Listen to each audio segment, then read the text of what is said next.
Hi friends, Ponnoos കിച്ചൻ്റെ പുതിയൊരു വീഡിയോയിലേക്ക് എല്ലാവർക്കും സ്വാഗതം. അപ്പം ഞാനിന്ന് ഇവിടെ ചെയ്യാൻ പോകുന്നത് ഒരു പാൽപ്പായസമാണ്. ഇന്ന് അഷ്ടമി രോഹിണിയല്ലേ, ഭഗവാന്റെ ജന്മദിനമല്ലേ. അപ്പം ഞാൻ വിചാരിച്ചിരുന്ന ഒരു പാൽപ്പായസം ചെയ്യാമെന്ന്. അപ്പോൾ ഒരുപാട് ഇൻഗ്രീഡിയൻസ് ഒന്നും വേണ്ട, കുറച്ച് ഇൻഗ്രീഡിയൻസ് വെച്ചിട്ട് നമുക്ക് പെട്ടെന്ന് ചെയ്തെടുക്കാൻ പറ്റുന്ന നല്ല നല്ല ടേസ്റ്റ് ആയിട്ടുള്ള ഒരു പാൽപ്പായസം ചെയ്യാം. അപ്പം അതിന് എന്തൊക്കെ സാധനങ്ങൾ വേണമെന്ന് നോക്കാം. ഞാൻ എല്ലാം എടുത്ത് വെച്ചിട്ടുണ്ട്. കുറച്ചധികം സാധനങ്ങൾ മതി, അത് വെച്ച് നമുക്ക് ചെയ്യാം. അപ്പോഴേ ഞാൻ പച്ചരി എടുത്തിട്ടുണ്ട്. ഇതിന് ഒന്നര കപ്പ് 250 ml കപ്പിന് 1.5 കപ്പ് പച്ചരി എടുത്തിട്ടുണ്ട്. ഇതൊന്ന് പിന്നെ വാഷ് ചെയ്തെടുക്കണം. ഇവിടെ ഇരിക്കട്ടെ. പിന്നെ പാൽപ്പായസം വെക്കാനുള്ള പാത്രം അടുപ്പിൽ വെച്ചിട്ടുണ്ട്. 1 ലിറ്റർ പാൽ എടുത്തിട്ടുണ്ട്. പച്ചപ്പാലാണ്, കാച്ചിയതല്ല. പിന്നെ അതിന്റെ ഇരട്ടി വെള്ളവും കൂടെ വെച്ച് വേണം നമുക്ക് വേവിക്കാനുള്ളത്. വെള്ളം എടുത്ത് വെച്ചിട്ടുണ്ട്. പിന്നെ പഞ്ചസാര, ആവശ്യത്തിന് പഞ്ചസാര. 1.5 കപ്പ് അരിക്ക് ഏതാണ്ട് 1 കപ്പിൽ കൂടുതൽ പഞ്ചസാര വേണം. മധുരം ഒരുപാടങ്ങ് മധുരം വേണ്ട, മീഡിയം സൈസിലുള്ള മധുരം മതി. നല്ല ഒരുപാട് മധുരമായാൽ പിന്നെ അത് ഷുഗറൊക്കെ ഉള്ളവർക്ക് പറ്റത്തില്ലല്ലോ. അതുകൊണ്ട് ഞാൻ കുറച്ച് മധുരമാണ് യൂസ് ചെയ്യുന്നത്, അത്രയും. പിന്നെ ഏലക്ക പൊടിച്ചതുണ്ട്, നെയ്യുണ്ട്. ഇത് ഇത്രയും വെച്ചാണ് ചെയ്യുന്നത്. നെയ്യും കൂടെ ചേർക്കണം, അത് ലാസ്റ്റിൽ ചേർക്കാം. വേറെ അണ്ടിപ്പരിപ്പ്, മുന്തിരിങ്ങ അങ്ങനെയുള്ള കാര്യങ്ങളൊന്നും ചേർക്കാറില്ല. ഇത്രയും വെച്ചാണ് ഞാൻ ചെയ്യുന്നത്. അപ്പൊ ഇന്ന് അഷ്ടമി രോഹിണി ആയതുകൊണ്ട് എനിക്ക് തോന്നി, ഞാൻ നാട്ടിലാണെങ്കിൽ ഞാൻ പായസം വെക്കുകയും കൃഷ്ണന് മാല കെട്ടിയിടുകയും ഒക്കെ എല്ലാം ചെയ്യുകയും ഒക്കെ ചെയ്യുന്ന ഒരിതാണ്. എനിക്ക് ഒരുപാട് ഇഷ്ടമുള്ള ഒരു ഇതാണ്. ഭഗവാന്റെ ഒരു പ്രത്യേക ഒരു ഇതാണ്. എനിക്ക് ഒത്തിരി ഇഷ്ടമുള്ള ഒരു കാര്യമാണ്. അതുകൊണ്ട് ഇന്ന് ഞാൻ ഒരു പാൽപ്പായസം ചെയ്യാന്ന് വിചാരിച്ചു. അപ്പം നിങ്ങളെ കൂടെ കാണിക്കാന്ന് വിചാരിച്ചു. അപ്പം നമുക്കിത് അടുപ്പിൽ വയ്ക്കാം.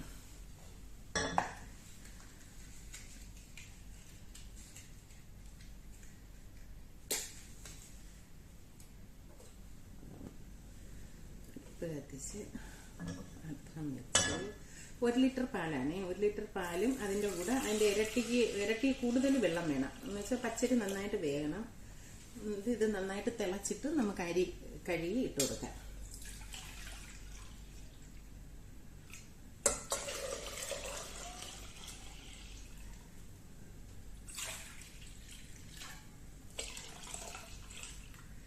ഞാൻ 1.5 ലിറ്റർ വെള്ളം ഒഴിച്ചിട്ടുണ്ട്. 1 ലിറ്റർ പാലും 1.5 ലിറ്റർ വെള്ളവും കൂടെ ഒഴിച്ചാണ് വെക്കാൻ പോണത്. അത് തിളയ്ക്കുമ്പോഴത്തേന് അരി കഴുകി കൊണ്ടുവരാം. ഓക്കെ.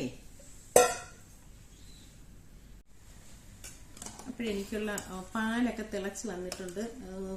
അപ്പോഴീ പച്ചരി ഞാൻ കഴുകി വെച്ചിട്ടുണ്ട്. 2 വെള്ളം കഴുകി വെച്ചിരിക്കുകയാണ്. അപ്പം നമുക്ക് ഈ പച്ചരി ഇതിനകത്തോട്ട് ഇട്ട് കൊടുക്കാം. പാല് നന്നായിട്ട് വെട്ടി തിളയ്ക്കുന്നുണ്ട്.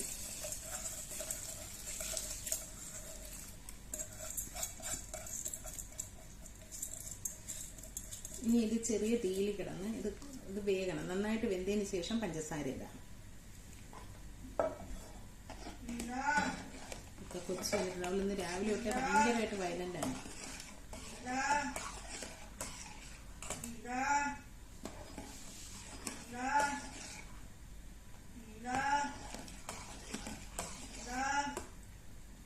അപ്പൊ ഇതിവിടെ കിടന്ന് വേഗത്തെ ചെറിയ തീയിൽ. ഇനിയിപ്പൊ തീ കുറച്ചിട്ട് കൊടുത്താൽ അത് തിളച്ച് കഴിഞ്ഞ് ചെറിയ തീയിലില്ലെങ്കിൽ ഇതിന് തിളച്ച് തൂവും. അങ്ങനെ പൊക്കമുള്ള പാത്രവും കൂടെ അതിന്റെ തിളച്ച് തൂവാൻ ചാൻസ് ഉണ്ട്.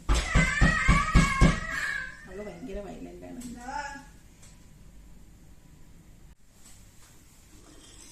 അപ്പൊ കൂട്ടുകാരെ, എന്റെ പായസം ഏതാണ്ടൊക്കെ 3/4 ഭാഗമായിട്ടുണ്ട്. പാൽപ്പായസം നല്ല അരിയൊക്കെ വെന്ത് വന്നിട്ടുണ്ട്. അപ്പൊ നമുക്കിനി ഇതില് പഞ്ചസാര ഇട്ട് കൊടുക്കാം.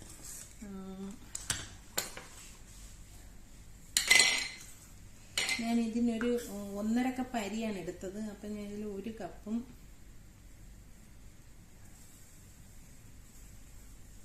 1 കപ്പേ ഞാൻ പഞ്ചസാര ഇടുന്നുള്ളൂ. പിന്നെ വേണമെങ്കിൽ മധുരം കുറവാണെന്നുണ്ടെങ്കിൽ കുറച്ചുകൂടെ ഇട്ട് കൊടുക്കാം. തക്കാലം ഞാൻ ഇത്ര ഇടുന്നുള്ളൂ. ചിലപ്പോൾ മധുരം കൂടിപ്പോയാൽ ഇനി ഏലക്കാപ്പൊടിയും കൂടെ ചേർക്കണം.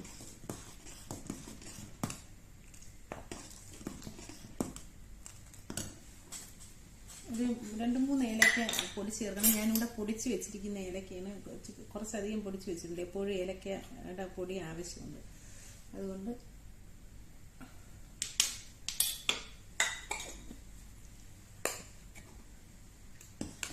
കുറച്ച് നേരം കിടക്കട്ടെ. കിടന്നിട്ട് മധുരമൊക്കെ നോക്കിയിട്ട് പിന്നെ മധുരം വേണമെങ്കിൽ കുറച്ചുകൂടെ ഇട്ട് കൊടുക്കാം. അപ്പോൾ പാൽപ്പായസം ഏകദേശം റെഡിയായി വന്നിട്ടുണ്ട്.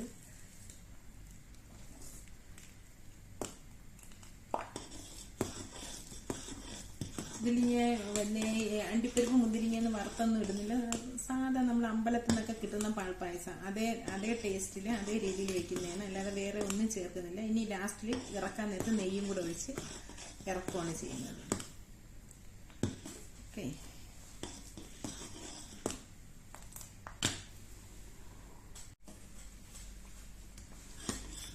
അപ്പോൾ ഫ്രണ്ട്സ് എൻ്റെ പാൽപ്പായസം റെഡി ആയിട്ടുണ്ട്. ഇനി ഇതിൽ 2 സ്പൂൺ നെയ്യും കൂടെ ഒഴിക്കുക. നല്ല സൂപ്പറാ വന്നിട്ടുണ്ട്. നല്ല കട്ടിക്ക് നല്ല അടിപൊളിയായി വെന്ത് എല്ലാം റെഡി ആയിട്ടുണ്ട്. അപ്പോൾ നമുക്ക് 2 സ്പൂൺ നെയ്യും കൂടെ ഒഴിച്ച് ഇത് ഇറക്കി വെക്കാം. ഇറക്കി വെച്ച് വേറൊരു പാത്രത്തിലോട്ട് മാറ്റാം.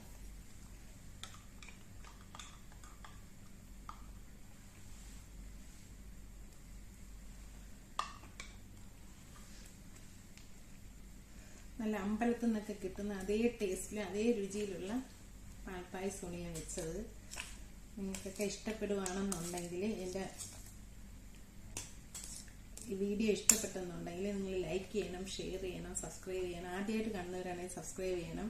അതുപോലെ ബെൽ ബട്ടണും കൂടെ ഞെക്കിയാൽ ഞാൻ ഇടുന്ന വീഡിയോസിൻ്റെ നോട്ടിഫിക്കേഷൻ എല്ലാം നിങ്ങളിതിൽ വരും. അപ്പോൾ എല്ലാവരും എന്നെ സപ്പോർട്ട് ചെയ്യണം. ഓക്കെ, അപ്പം ഞാനിതിനിപ്പം ഇറക്കാൻ പോവാണ്.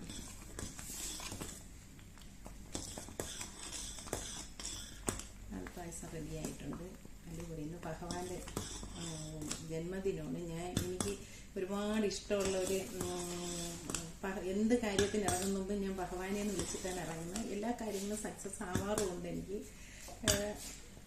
ഞാനിവിടെ കുവൈറ്റിലാണ് ജോലി ചെയ്യുന്നത്. ഒരുപാട് കഷ്ടപ്പെട്ടും ദുരിതങ്ങളിൽ നിന്നുമൊക്കെ ഭഗവാൻ എന്നെ രക്ഷിച്ച് ഇവിടെ കൊണ്ടുവന്നാക്കിയതാണ്. അപ്പോൾ എനിക്ക് ഒരുപാട് വിശ്വാസവും എല്ലാം ഉള്ള ഒരു ഇതാണ് ഭഗവാന്റെ ഇതെന്ന് പറഞ്ഞാൽ അത് എനിക്കൊരു പ്രത്യേക ഫീലാണ്. അപ്പം ഞാൻ എൻ്റെ പാൽപ്പായസം റെഡി ആയിട്ടുണ്ട്. ഇനി നമുക്കിതൊരു പാത്രത്തിലോട്ട് മാറ്റാം. അപ്പോൾ ഫ്രണ്ട്സ് നല്ല അടിപൊളി പാൽപ്പായസം റെഡി ആയിട്ടുണ്ട്. നല്ല നമ്മൾ അമ്പലത്തിൽ നിന്നൊക്കെ പ്രസാദമായിട്ട് കിട്ടുന്ന പോലത്തെ നല്ല അടിപൊളി പാൽപ്പായസം. ഞാനിതിൽ വേറെ ഒന്നും ചേർത്തില്ല. അണ്ടിപ്പരിപ്പ്, മുന്തിരിങ്ങ, ചവ്വരി ഒന്നും ചേർത്തിട്ടില്ല. വെറും നെയ്യും പഞ്ചസാരയും ഏലക്ക അരിയും പാലും ചേർത്ത് വെച്ചതാണ്. നല്ല സൂപ്പറാണ്. അപ്പം നമുക്കിതൊന്ന് ടേസ്റ്റ് ചെയ്ത് നോക്കാം.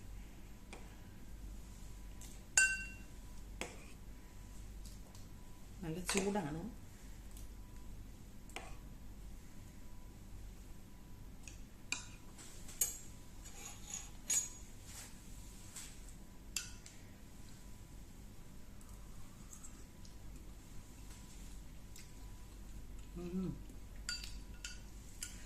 നല്ല ടേസ്റ്റ് ഉണ്ട്. നല്ല അടിപൊളിയാണ്. നല്ല പ്രത്യേകിച്ചും ഇന്നത്തെ ദിവസം ആയതുകൊണ്ട് അതിന് പ്രത്യേകിച്ചൊരു ടേസ്റ്റും കൂടെ ഉണ്ട്. നല്ല സൂപ്പറായിട്ടുണ്ട്. എനിക്ക് ഒരുപാട് ഇഷ്ടപ്പെട്ടു.